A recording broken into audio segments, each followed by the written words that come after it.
Sveiki, mano mėly Lietuvos žmonės. Su jumis ir vėl aš Noelis. Ir šiandien atėjau pasakyti tai, kad iš vienos platformos, Fiverr, sugebėjau pasiekti vieną pasiekimą. Įsivaizduokit, per šiuos metus pagaliau peržengiau tą ribą. 250 000 eurų.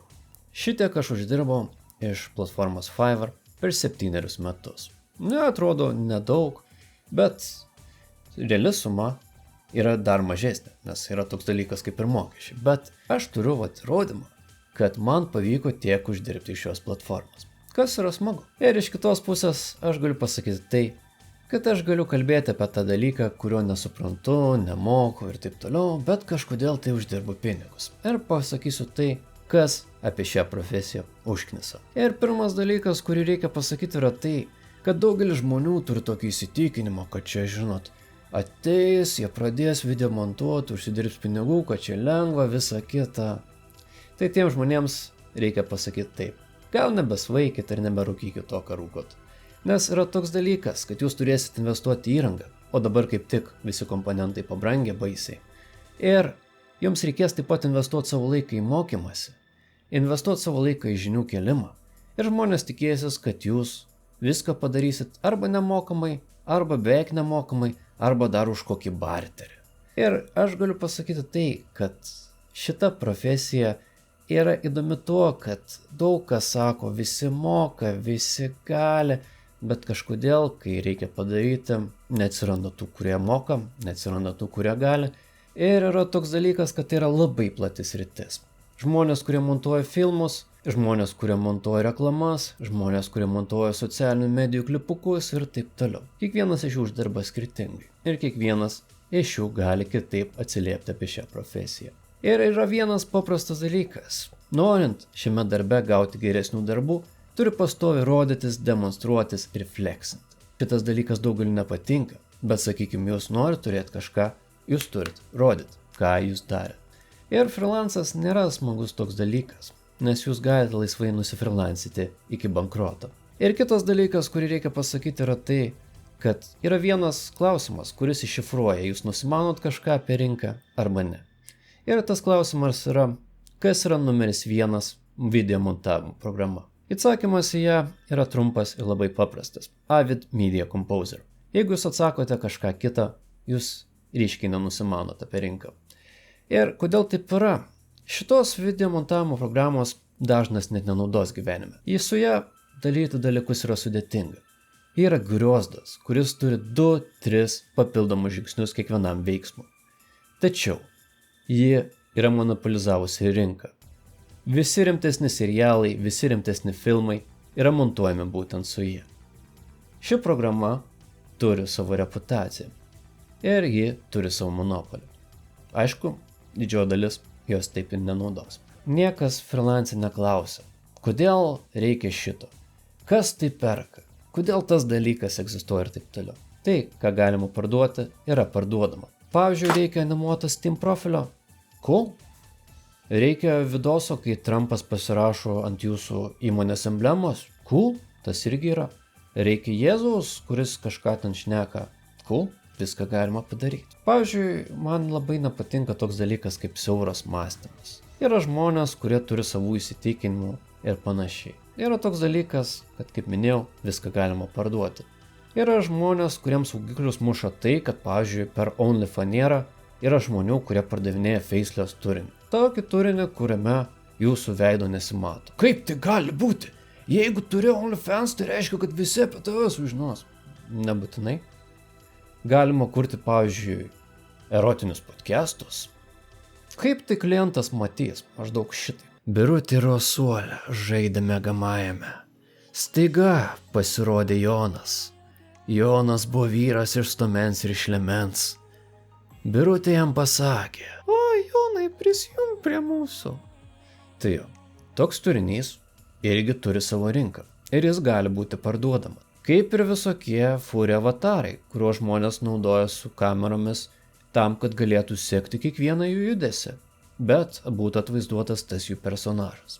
Taip kad parduoti galima daug ką. Kitas klausimas, kurį taip pat labai dažnai tenka gauti, yra, kodėl montažo kainos skiriasi. Taip yra todėl, nes žmonės nesupranta, kas yra montažas ir kas nėra montažas. Ir vienas klipas, kurio trukmė yra 20 sekundžių, gali kainuoti nuo 50 iki 700, o kitas tų pačių 20 sekundžių gali eiti nuo 2000 iki 7000 eurų. Kodėl taip yra? Nes tai yra skirtingi dalykai. Vienas yra video montavimas. Tai yra gamyba iš jau turimos medžiagos į paruoštą produktą. Kitas dalykas yra motion design.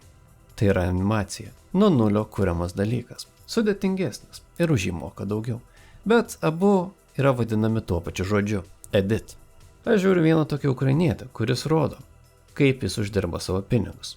Jis rodo techninės užduotis, jis rodo patį procesą ir jis rodo, kaip jis jį padaro. Ir kas man labiausiai patinka, kad jis iš to dar ir papildomai uždirba, nes įsikelia tai YouTube, TikTok ir kitas платформas.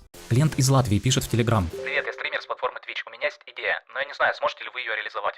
Говорю, что работа будет стоить $400, но по ошибке кидаю запрос платежа на 450. Клиент сразу оплачивает. Не волнуйся, все хорошо. Итак, приступаем к задаче. Первым делом генерируем подходящую картинку, используя текстовое описание от клиента и нейросети. В данном случае будем использовать чат GPT. Затем открываем After Effects. Парам-пам. Сначала отделяем от фона главного персонажа и добавляем второстепенного. Ноги и руки анимируем с помощью паппетов и обычного вращения, а в нужный момент проявляем работу баллончика с краской. Для атмосферы еще добавляем различные источники света, дым из канализации, пробегающую мышь и другое. Работа еще не закончена, но давайте ее покажем клиенту и подождем, посмотрим, что он скажет. Чувак, выглядит круто. Супер, это приятно слышать, значит можно продолжать. После того, как Барт Симпсон ушел из кадра, открывается дверь и появляется его мама, которая с помощью швабры стирает то, что написал ее сын. Все, отдаем финальный результат. Привет, да, все хорошо, спасибо большое. Финальный результат — это видео продолжительностью 30 секунд, и оно зацикленное, то есть может проигрываться без склеек, бесконечно. Именно это и нужно для заставки на Твиче. Ir šiame jo video jis užsiprašė netiek jau ir daug – 450 už 30 sekundžių video. Ir pasižiūrėjus jo komentarus, visi rašo sukčius, vagis, gaidys ir taip toliau. Nors jis užsiprašė, kas yra vidutinė žema kaina. Galėtų šiek tiek ir pakelti įse. Pas jį, aišku, žiūrovai rusai. Ir jie buvo žiauriai nepatenkinti, kad jis uždirbo dvigubą rusišką minimalią algą per vieną vakarą. Ir taip pat dėl to, kad jis ukrainietis. Taip pat reikia pakalbėti ir apie tai, ką reiškia tam tikri žodžiai, nes žmonės nežino jų esmės. Žodis profesionalas nereiškia tai, ką žmonės mano, ką tai reiškia. Nes žmogus gali neturėti jokių įgūdžių. Gali jo ten vidosas būti tragiškas visiškai. Gali jis neturėti jokios kompetencijos, kaip anglai sako, skill issue, bet jis vis tiek bus profesionalas. Nes profesionalas reiškia tik vieną dalyką. Žmogus iš tos veiklos, kurią jis daro, jis užsidirba pinigų. Nieko daugiau, nieko mažiau. Todėl visi mano vidosai, kadangi aš iš jų uždirbu pinigus YouTube platformoje, kad ir netokius didelius, kokių aš norėčiau, jie vis tiek gali būti laikomi profesionaliais. Net ir šitas. Ir pakalbėkime apie turtus, tai aš pasakysiu tai, kad iš YouTube per šiuos metus aš uždirbau visą mėnesinę minimalią algą. Yay! I'm rich! Kalbant apie dar dalykus, kurių žmonės nesupranta apie šią profesiją, tai atrodytų toks nulaiferių darbas, kuriame tiesiog gali sėdėti ir chillint savo kamurkėje ir niekur nelyst, bet norint gauti geresnių darbų, ne tik reikia demonstruotis, flexint ir panašiai, bet tuo pačiu reikia turėti ir pažinčių, kad gauti geresnių darbų. Ir šitas dalykas, aišku, galioja ir kitose darbuose, bet šiame, kadangi jis gan izoliuotas, tas ypatingai svarbu. Kitas dalykas, kurį reikia suprasti, kad jeigu jūsų rankoje nėra tūzo, jis kažkaip magiškai neatsiras. Ir jeigu jūs nepradėsit dabar, jūs niekada ir nepradėsit. Yra žmonės, kurie mėgsta parsiduoti už 10, 20, 30 eurų ir jiems tai skaitosi geras dalykas. Pavyzdžiui, vienas žiūrovas buvo atsiuntęs screenshotą iš vienos Facebook grupės, ten freelancerių darbo pasiūlymai vadinasi. Ir ten reikėjo padaryti vidosą. Vidose turėjo būti sutvarkyti subtitrai, preredaguotos nuotraukos, uždėtas balso įrašas. Klipo trukmė 1,5 valandos. Ir už tai žmogus siūlo labai didelę sumą. 60 eurų. Už 1,5 valandos įrašą. Ir tai yra blogai. Ir jūs galite ten sakyti, kad ten labai lengvas montažas, ten dar kažką. Pabandykit subtitrus paredaguoti. Aš jums rekomenduoju tą ir jūs pamatysit, kiek laiko tai užtruks. Kad visą pirmą jums reikės persižiūrėti medžiagą. Na, okei, dar prieš tai reikės ją parsisiųsti. Tada prasižiūrėtą medžiagą jūs turėsite atsirinkti, kur yra šrotas, kur yra ne, ką atmesti, ką paimti ir tada sudėti tai į montavimo programą. Tada visą tai sumontuoti. Tada ant to montažo dar pridėti subtitrus ir ant galo jį iškepti. Valandos trukmės video kepimas turėtų užtrukti apie valandą laiko, bet visas kitas turėtų užtrukti apie 10-20 valandų. Tai maždaug studenčiogas dirbtų 1-2 dienas taip normaliai. Už tokią sumą pinigų tai yra ryškiai neadekvatus darbas. Tačiau aišku, mes žiūrim į savo varpinės.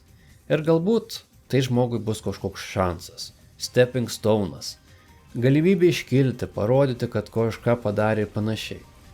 Nes mes nežinom, gal žmogus neturi kontaktų, kuris tai užsiema, kuris nori to pradėti ir taip toliau. Ir galbūt galimai tai jį prileis prie geresnių projektų, bet dažniausiai tokie klientai niekur nenuveda. Čia bent taip iš patirties sakau. Jeigu žmonės pasirašo ant tokių įkainų, tai jie gali važiuoti ir žemiau. Ir dažniausiai taip ir būna. Kam tam mokėti, tu branginyką seni, vat, indas padarys už 10-20 eurų. Ir aišku, variantas nedirbti su klientais. Stokai, šablonai. Kitas dalykas yra klausimas apie platformas. Platformos turi savų minusų ir savų pliusų. Visos platformos savęs nenuskriaus. Ir visos platformos turi būdų, kaip iš atlikėjo freelancerio paimti pinigų. Fiverr'as paima 20%. Ir jeigu jūs atliekate užsakymą už $100, tai Fiverr'as iš kliento paims 105, iš jūsų 20 ir turės $25. Taigi, house always wins.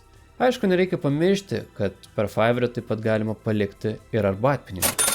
Ir, kaip nebūtų keista, iš jų taip pat yra paimami 20%. Ja.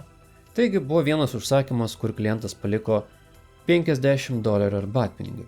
Iš jų taip pat buvo nuimti 20%. Ir kitas dalykas, yra daugybė kitų būdų, kaip iš jūsų paimti daugiau pinigų. Sakykime, jeigu jūs pasiekėte top rated seller lygį, iš jūsų taip pat gali paimti pinigų, jeigu jūs norite įsimti greičiau. Taip pat jūs galite už $22 paimti Seller Plus. Už tai, kad galėtumėte įsimti anksčiau ir gautumėte ten visokių bonusų, visokių analytics duomenų ir panašiai. Ar jie naudingi? Kaip pats bandžiau, nelabai. Jums nereikia turėti pačios geriausios technikos, kad jūs galėtumėte daryti tai, ką darote. Tiesiog geresnė technika sutaupo jūsų laiką. Ir yra toks dalykas, kur aš pastebėjau, kad aš negaliu daryti X, Y ir Z, nes man reikia X, Y ir Z. Ir aš noriu padaryti kaip kokiam ten filme, ir aš negaliu to padaryti, nes aš neturiu būtent to objektyvo, tos technikos ir panašiai. Ir aš visai neseniai žiūrėjau tokį filmą. Vadinasi Fallen Angels. 95 metų filmas. Puolę angelai verstus į lietuvių kalbą ir jis visai neblogas. Pradžioje aš žiūrėdamas jį galvojau, kad čia visiška lempa. Bet prie galo aš supratau, kad tai yra šedevras. Ir aš supratau, iš kur atėjo tas memasas su Šreku ir Freeden. Šitas filmas buvo filmuotas su labai plačiu objektyvu. Norint parodyti, kad žmogus yra apsuptas kitų žmonių, tačiau vis tiek yra vienišas. Ir tas objektyvas yra Kinoptik TG 9,8 mm. Jis kainuoja viso labo nuo 5 iki 7 tūkstančių eurų. Reikia pasakyti dar ir tai, kad tai nėra grinai tas objektyvas, nes tai yra firmos Century modifikacija, kuri dar labiau paplatina kampą ir iš 9,8 mm padaro jį 6,8 objektyvu. Vien dėl to, kad jūs turite būtent tą techniką, jūs nenufilmuosite grinai taip pat, nes jūs galimai neturėsite tos patirties. Ir technikos fetišavimas nėra geras dalykas. O tiems, kurie nori žinoti, aš visus savo YouTube video filmuoju su Canon EOS M, pirmoji mirrorless fotiku iš Canon. Ne M50, ne M20, ne M2, ne M3. EOS M. The Original. Ir dar kalbant apie techniką, aš pavyzdžiui turiu technikos, kuris spinduliuoja. Ir atvirai pasakius, turiu ir rimtesnių modelių. Turiu vieną aviacinį modelį, kuris sveria apie 2 kilus ir yra laikoma švininiai dėžiai, nes skleidžia apie 20-30 mikrosievertų per valandą. Tai yra kažkas tokio. Taip pat aš turiu ir Schneider objektyvą. Jis žinomas tuo, kad su juo galima pasiekti taip vadinamąją Minecraft bokeh. Atrodo kaip iš kokių žaidimų, bet reikia pasakyti tai, kad tai yra labai smulkus objektyvas.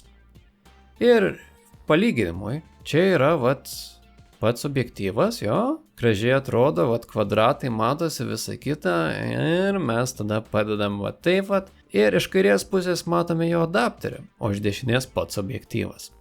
Taigi, norint jį pritaikyti fotoaparatui, reikia daugiau adapterių nei norisi. Ir paprasčiau yra tiesiog užsisakyti Helios 44 modifikaciją, kuri atlieka praktiškai tą patį. Nereikia turėti 1:1 technikos, 1:1 dalykų, kad jūs galėtumėte atlikti kažką panašaus. Tai šio video aš pasakiau viską praktiškai, ką norėjau pasakyti ir kas užknisa šioje veikloje. Jeigu jūs turite klausimų, komentarų, klauskite čia ir dabar, komentaruose apačioje. Ir aš juos atsakysiu jau po naujų metų. Ir iš ties yra daug dalykų, kuriuos reikia padaryti. Bet, pavyzdžiui, naujas Fallouto sezonas pasirodo ir prie to pačio reiks iš naujo įsirašyti New Vegasą, pereit. Sako, The Tale of Two Wastelands yra baisiai geras. Tai irgi reiks išbandyti. O čia su jumis buvo aš Noelis ir ačiū, kad žiūrėjote. Kaip gaila, tu nesupranti.